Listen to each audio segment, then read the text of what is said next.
Madam, एक तो आज आलमी दिन है औरतों के खिलाफ जो तशद्दुद है उसके खात्मे का, लेकिन दूसरी जानिब जब हम ये एक अफसोसनाक वाक़े पे नज़र अपनी रखते हैं तो बहुत बड़ा अफसोस हो रहा है कि आज ही के दिन ये बहुत ख़तरनाक किस्म का वाक़या पेश आया है कि एक जो दुबई में खातून, उन्होंने वहाँ से तालीम हासिल की, जिनका ताल्लुक न्यू सईदाबाद के गाँव बखर जमाली से है, और उनके हस्बैंड ने उन्हें, उनके शौहर ने उन्हें बेरहमाने तरीके से जो है वो कत्ल कर दिया है। तो ये रोकथाम के लिए सरकार क्या कदम ले रही है? उस मखसूस वाक़े पे आपका क्या रद्द अमल, और इस वक्त तक आपने क्या किया है इस वाक़े को लेकर मैडम? जी बिल्कुल, ये बहुत बड़ा अफसोसनाक वाकया जो कल रात को पेश आया। जैसे ही हमें पता चला तो हमने जाके इस पे एक्शन लिया।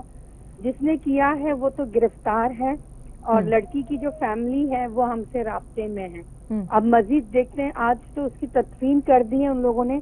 अब कल उसकी फैमिली से एक पर्सन जो है वो हमारे पास आ रही हैं।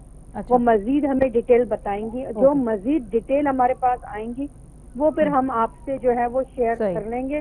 और हमने तय ये कर लिया है कि पीछे नहीं हटना है। अगर वो लोग केस को परसू नहीं करेंगे तो हम डिपार्टमेंट की तरफ से भी इसको जो है ना वो। अच्छा मैडम, क्या जो मकतूला हैं उनके वालिद की तरफ से भी एक बयान आया है? अगर आप मुझे सुन सकती हैं तो। जी जी, ठीक ठीक, I am so sorry to interfere. मकतूला के वालिद की जानिब से एक बयान सामने आया है कि उसका शौहर बहुत लालची था। उसके शौहर ने ये बयान दिया कि वो दूसरे मर्दों से बात करती थी, लेकिन उनके वालिद का ये कहना है कि बहुत लालची था, उसने उससे कुछ रकम मांगी हुई थी जो कि उसने उसे नहीं दी, तो उसके नतीजे में उसने उसका कत्ल कर दिया। देखिए, उससे जो है ना इन्वेस्टिगेशन वाले इन्वेस्टिगेशन कर रहे हैं।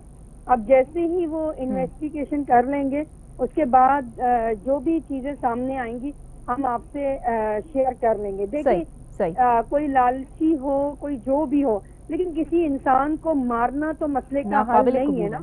आप डिमांड कर रहे हैं, जो भी कर रहे हैं, लेकिन एक इंसान के ऊपर शक करके जान से मारना, मैं समझती हूँ ये जो है वो नाइंसाफी है। बिल्कुल, उसको नहीं मारना चाहिए था। एक इंसानी जान का कत्ल करना एक बहुत बड़ा जुर्म है।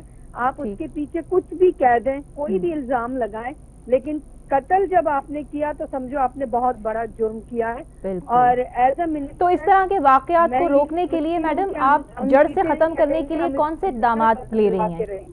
इस तरह के वाकयात की रोकथाम के लिए और मजीद क्या करना चाहिए मैडम, या आप भी क्या कर रही हैं? इस वक्त आपके पास एक बहुत रिस्पॉन्सिबल पोजीशन है। आज भी हमने दिन का आगाज किया है।